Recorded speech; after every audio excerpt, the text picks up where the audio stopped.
आज दो बड़ी खबरें हैं जो मैं आपके साथ शेयर करने वाला हूं।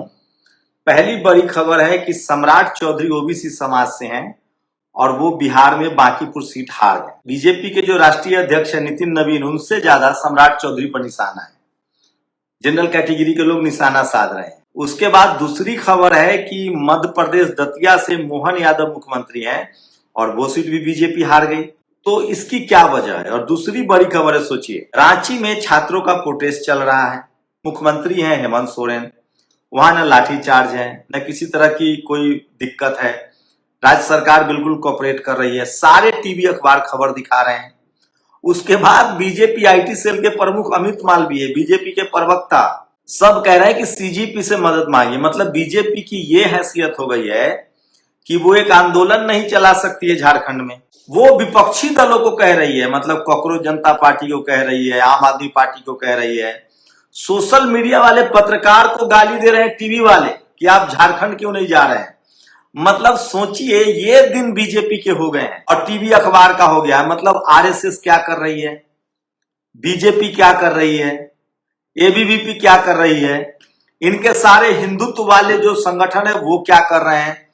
तो सवाल है कि जब ये एक आंदोलन नहीं चला सकते हैं, जिस बीजेपी के पास भारत का सबसे ज्यादा पैसा है, जिस बीजेपी की केंद्र में सरकार है, जिस बीजेपी का भारत के हर राज्य में सरकार है, 4-5 राज्यों को छोड़ दीजिए, तो क्या इसकी वजह यह है कि जनता का समर्थन नहीं मिल रहा है? और टीवी अखबार की यह हैसियत हो गई है कि वो कह रहे हैं कि भैया सोशल मीडिया वाले क्यों नहीं जा रहे हैं, जबकि टीवी अखबार वहां जा रहा है। यहां तक कह रहे हैं कि वहां खाना नहीं आ रहा है स्विगी से, जोमेटो से। इसका मतलब है भारत की जनता बीजेपी के आंदोलन पर भरोसा नहीं कर रही है, जबकि वहां भी छात्रों का प्रोटेस्ट है और प्रोटेस्ट होना चाहिए डेमोक्रेटिक देश में। तो क्या बीजेपी इस कदर कमजोर हो गई है? इस पर भी बात करेंगे कि वो एक आंदोलन नहीं चला पा रही है। लेकिन सबसे पहले बात, बिहार में पीके की जीत की, प्रशांत किशोर बांकीपुर विधानसभा सीट जीत गए। मैं फिर कह रहा हूं, जितने बहुजन समाज के नेता जो बीजेपी में हैं, चाहे वो सम्राट चौधरी हो, चाहे वो मोहन यादव हो, चाहे वो नित्यानंद राय हो, इन सबको अब संज्ञान में ले लेना चाहिए। चाहे आदिवासी मुख्यमंत्री हो, ओबीसी मुख्यमंत्री हो, या ओबीसी मंत्री हो, या विधायक हो, या सांसद हो, समाज ने आपका साथ छोड़ दिया है। दलित पिछड़े, पहले कहा जाता था 2014 में बहुत सारे दलित पिछड़े नेता बीजेपी में गए और समाज उनके साथ गया, क्योंकि कांग्रेस से लोग परेशान थे। कांग्रेस से क्यों परेशान थे? कपिल सिब्बल, पी चिदम्बरम और प्रणब मुखर्जी के वजह से, क्योंकि इन तीनों ब्राह्मण समाज के नेताओं ने बहुजन समाज के अधिकारों पर कुठाराघात किया था। कपिल सिब्बल शिक्षा मंत्री थे, सीयूटी, नीट, ये दुनिया चीज ले आए जो भी लोकतांत्रिक बन रहे हैं। चिदम्बरम ग्रीन हंट चलाए, आदिवासी समाज नाराज था। ओबीसी का कोई मंत्री नहीं बच गया था। यूपीए 1 में ओबीसी के कई मंत्री थे, रामविलास पासवान जी थे शेड्यूल कास्ट से, लालू प्रसाद यादव थे ओबीसी से। उसी दौरान यूपीए 1 में जो अर्जुन सिंह थे, उन्होंने ओबीसी को स्कूल कॉलेज का रिजर्वेशन लागू किया और उसी का नतीजा था कि देश भर, बेनी प्रसाद वर्मा थे, देश भर में कांग्रेस 200 से ऊपर सीट जीत के आए।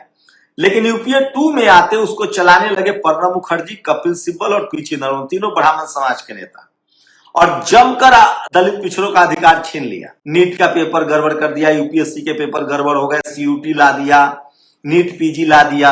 नाराजगी, लालू यादव बाहर हो गए, रामविलास पासवान जी गठबंधन से बाहर हो गए और बीजेपी आ गई सत्ता में। रामविलास जी उधर गए, अनुप्रिया पटेल उधर गई, रामदास अठावले गए, तमाम दलित पिछड़े नेता उनके गठबंधन में भी गए और पार्टी में भी गए। लेकिन सोचिए, 12 साल बाद दलित पिछड़े नेता ने वहां भी समाज का भला नहीं किया, सब आरएसएस के करीबी हो गए। मोहन यादव 27% रिजर्वेशन लागू नहीं करवा पाए। सम्राट चौधरी आरएसएस के बहुत करीब दिखना चाहते हैं, जबकि आरएसएस के लिए बिहार में जगह नहीं है। उन्होंने शमशान घाट ईसा फाउंडेशन को दे दिया। उन्होंने बकायदा अपना वो प्रोटोकॉल तोड़ के आरएसएस प्रमुख का स्वागत किया और इनकाउंटर वाला मामला चल गया। यूपी मॉडल, जो योगी आदित्यनाथ का मॉडल है, इनकाउंटर मॉडल, वो बिहार पहुंच गया। उसमें पिछड़ों का इनकाउंटर हुआ तो सब ठीक था, क्योंकि पिछड़े के पास न टीवी है, न अखबार है, न पत्रकार है। वो लोग किसान, मजदूर, खेतिहर है, कहां बोलेंगे। तो उसके बाद एक तिवारी का इनकाउंटर हो गया, मामला बिगड़ गया, मामला हाईलाइट हो गया।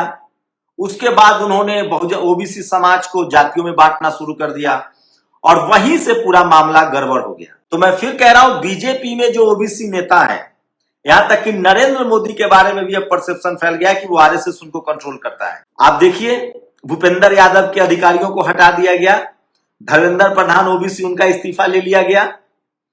अभी एक सेक्रेटरी, ओबीसी के जितने नेता हैं सीने पर हाथ रख के रखे, ओबीसी एक सेक्रेटरी नहीं रख सकते हैं इस सरकार में। किरण रिजिजू जो चाहते थे कि सरकार में जो है कोलिजियम सिस्टम खत्म हो, बयान आया, महामहिम राष्ट्रपति का बयान आया, केंद्रीय मंत्री का बयान आया, माहौल बना, किरण रिजिजू का रिजाइन ले लिया गया कानून मंत्रालय से, मेघवाल साहब आ गए, सवाल पूछा गया कितने SC OBC high court supreme court में जज है, तो ओबीसी को कुछ नहीं मिला, एससी को कुछ नहीं मिला। मिला क्या?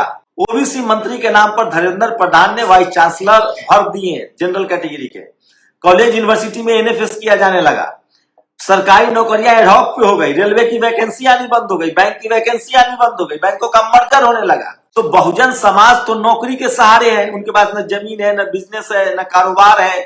पहला जनरेशन जो ग्रेजुएट होता है वो एक नौकरी चाहता है। वही एससी एसटी ओबीसी किसान अल्पसंख्यक और गरीब जिनजी जो है वो नीट पेपर लीक पर प्रदर्शन में थे और चारों तरफ से चुप्पी, चपरासी से लेकर चीफ जस्टिस तक कहीं से कोई आवाज नहीं उठ रही है। तो बहुजन समाज के जो नेता बीजेपी में, उन्होंने अपना जनाधार खो दिया है। एससी एसटी ओबीसी के लोग बीजेपी के खिलाफ हो गए, वो अब किसी भी को वोट कर देंगे, बीजेपी को नहीं देंगे। अब आप कहेंगे कि बहुजन लीडरशिप क्यों नहीं जीत रही है? बिल्कुल जीती। 2024 में अखिलेश यादव ने पीडीए के नाम पर 37 सीटें जीती, लेकिन फिर वो धर्म पर बैटिंग कर रहे हैं। तेजस्वी यादव फिर से धार्मिक एजेंडे पर जाने की कोशिश कर रहे हैं। मैं फिर कह रहा हूं, सामाजिक न्याय सोशल जस्टिस की लड़ाई और तेज होगी जितना बहुजन समाज पढ़ेगा लिखेगा, और ये बात आप सोशल मीडिया पर समझ सकते हैं। तो बहुजन समाज फिर से सड़कों पर का नेता हमेशा चुनता रहा है। आप देख लीजिए, जननायक कर्पूरी ठाकुर सड़कों से आए थे, जगदेव बाबू सड़कों से आए थे आंदोलन करके, रामस्वरूप वर्मा सड़कों से आए थे, सोनीलाल पटेल सड़कों से आए थे, मान्यवर साहब ने तो साइकिल से पूरा देश नापा था, मायावती जी, जगदेव बाबू, ये सारे नेता सड़कों से निकले हैं। तो बहुजन समाज हमेशा सड़कों का नेता चुनता है जो सामाजिक न्याय सोशल जस्टिस, और रामविलास पासवान सड़कों से आए थे, लालू यादव सड़कों से आए थे, मुलायम सिंह यादव सड़कों से आए थे, तमाम जो बहुजन, यहां तक कि जगदेव बाबू की तो जघन्य हत्या हुई, लेकिन बीजेपी के बहुजन नेता जो हैं वो आरएसएस के करीब चले गए, समाज के हित छोड़ गए। बहुजन लीडरशिप वाली जो पार्टियां, उनका आपस में लड़ाई है, और वो भी उसमें भी वो बीजेपी के धर्म वाले पिच पर बैटिंग करने जा रहे हैं, इसलिए हार रहे हैं। जैसे ही वो दलित पिछड़ा की बात करेंगे, अब राहुल गांधी कर रहे हैं तो उनका ग्राफ बढ़ रहा है।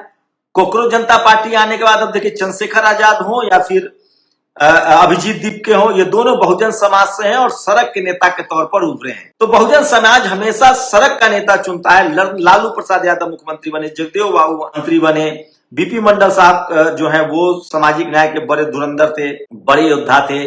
बाबू जगजीवन राम ने सामाजिक न्याय के लिए बहुत किया। तो बहुजन समाज का आपको नेता बनना है तो समाज से नहीं कटना पड़ेगा। जैसे सवर्ण समाज के नेता, जनरल कैटेगरी के नेता किसी पार्टी में हो, बीजेपी में हो, कांग्रेस में हो, आरएसएस में हो, या सपा में हो, बसपा में, वो अपने समाज के हितों की रक्षा करते हैं। एक इनकाउंटर दुबे का हुआ था जिसमें कई पुलिस वालों पर मारने का आरोप था। उनका जब दुबे का जब इनकाउंटर हुआ तो बियॉन्ड द पार्टी लाइन सारे सवर्ण समाज एकजुट हुआ था, ब्राह्मण समाज एकजुट हुआ था। तिवारी वाले इनकाउंटर के मामले में देखिए, सारा ब्राह्मण समाज के नेता एकजुट हुए, सभी पार्टी के, मजबूरन दलित पिछड़ों को भी जाना पड़ा। तो सम्राट चौधरी हो या मोहन यादव या तमाम दलित पिछड़े नेता किसी पार्टी में रहिए, अब समाज जागरूक है। आप समाज के हकों को छोड़ेंगे तो लोग आपको छोड़ देंगे। वही बहुजन लीडरशिप वाली पार्टियों को भी सड़क से आना पड़ेगा। सड़क से अगर आप नहीं निकले हैं तो सड़क पर आपको आना पड़ेगा, क्योंकि समाज के हितों की अनदेखी हो रही है। रिजर्वेशन जा रहा है, नौकरियां जा रही है, बैंक से व्यापार नहीं हो रहा है, मीडिया, जुडिशियरी, कॉलेज यूनिवर्सिटी में कहीं भागीदारी नहीं है, तो युवा छटपटा रहा है। जो पहला जनरेशन, अब 20-25 करोड़ स्कूल कॉलेज पहुंच गए हैं, अब सोशल मीडिया भी है। एक तो ये खबर है। बीजेपी का ग्राफ कैसे गिरा है वो भी समझिए, हार में बीजेपी का ग्राफ भी है। कॉकरोच जनता पार्टी ने बीजेपी की चूल हिला दी। वही झारखंड में भी प्रोटेस्ट है, अच्छा है, प्रोटेस्ट होना चाहिए, कोई भी सरकार हो, डेमोक्रेसी में प्रोटेस्ट होना चाहिए। लेकिन बीजेपी के आईटी सेल को देख रहा हूं, प्रवक्ता को देख रहा हूं, और सारे टीवी वाले पत्रकार कह रहे हैं कि सोशल मीडिया वाला नहीं जा रहा है, वहां जोमेटो स्विगी से खाना नहीं आ रहा है। अरे सर, इतनी बड़ी पार्टी है बीजेपी, सबसे ज्यादा फंड है, आपके पास हजारों संगठन है, आप कहते हैं घर घर में आरएसएस घुसा हुआ है। आप एक आंदोलन नहीं चलवा पा रहे, वो भी मिलीजुली सरकार है कांग्रेस और हेमंत सोरेन की। टीवी अखबार सब दम लगा दिया आंदोलन है, क्योंकि जनता आपके साथ नहीं। और आप चुनाव कैसे जीत जाते हैं वो बहुजन समाज के हर लोग को पता है। और जाके आप एक सर्वे कर लीजिए दलित, पिछड़े, किसान, आदिवासी, अल्पसंख्यक नेताओं से, वो बता देंगे। और एक और बात, असम में और उड़ीसा में बाढ़ है, आपने खबरें नहीं देखी होगी। इससे अच्छा तो बीजेपी विपक्ष में रहे।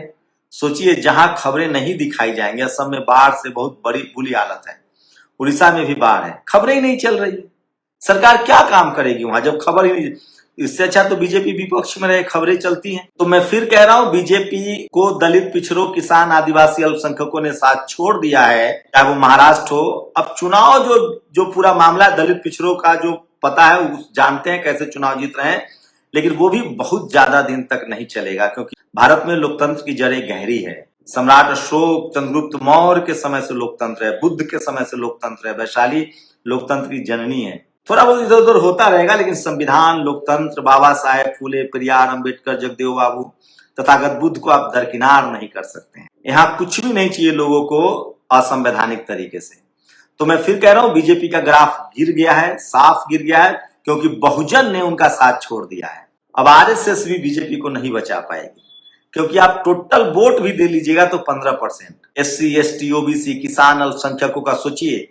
आपके गुंडे पिछड़े सांसद को मारेंगे, जूता चलाएंगे, युवाओं को मारेंगे, गाली देंगे, जाति सूचक। आप आरक्षण के खिलाफ आपके लोग सोशल मीडिया पर कैंपेन चलाएंगे, जनरल कैटेगरी के लोग आरक्षण के खिलाफ आंदोलन करेंगे, और आपको लगता है कि बहुजन समाज आपको वोट देता रहेगा। बहुजन समाज ने ओबीसी के नाम पर मोदी को वोट दिया था, जिन्होंने कहा था 2 करोड़ रोजगार, 100 स्मार्ट सिटी, आरक्षण बढ़ाएंगे, कोलोजियम खत्म करेंगे। लोग 10 साल तक इंतजार करते रहे। अगर बहुजन समाज के नेता एकजुट हो जाएं तो सोचिए। तो मैं फिर कह रहा हूं, भारत में लोकतंत्र की जड़ें गहरी है, संविधान की जड़ें गहरी है, और बीजेपी में जो बहुजन नेता है उनका करियर अब खतरे में है, क्योंकि बहुजन समाज अब बीजेपी के साथ तो नहीं दिख रहा है। हाँ, वो सड़क उनको नया रोल मॉडल से मिलता जा रहा है, लेकिन जो बहुजन लीडरशिप वाली पार्टियां, उनको या तो सड़क से निकलना होगा या सड़क से गुजरकर उस समाज की लड़ाई लड़नी पड़ेगी, क्योंकि आजादी के बाद बहुजन समाज सबसे बुरे वक्त में है। आज नौकरी नहीं है, सांसद सुरक्षित नहीं है, कोई भी गाली देके मार के जा रहा है, सरेआम टीवी अखबार पर धमकियां दी जाती है। बहुजन समाज के सारे संवैधानिक अधिकारों के खिलाफ इस देश के संघी गुंडे हैं, जातिवादी गुंडे हैं, और टीवी अखबार है। ये बहुजन समाज के नेताओं को समझना पड़ेगा, जो अब चंद्रशेखर समझ रहे हैं और जो अभिजीत दीपके ने साबित किया है। टीवी अखबार का बहिष्कार, बहुजन हितों की बात कीजिए। अभिजीत दीपके ने साफ कहा है, आरक्षण बहुत जरूरी है। आपको किसी के पढ़ाई से भी दिक्कत है तो आप लोग अपनी राय जरूर दीजिए, आपकी प्रतिक्रिया बहुत जरूरी है। शुक्रिया। नेशनल दस्तक की आपसे गुजारिश है कि अगर इसको बचाना चाहते हैं तो नेशनल दस्तक को सब्सक्राइब करने के लिए रेड कलर के सब्सक्राइब बटन को दबाएं, फिर बेल आइकन की घंटी दबाएं। नेशनल दस्तक को बचाने के लिए बहुत जरूरी है कि हर खबर को शेयर करें, लाइक करें, कमेंट जरूर करें।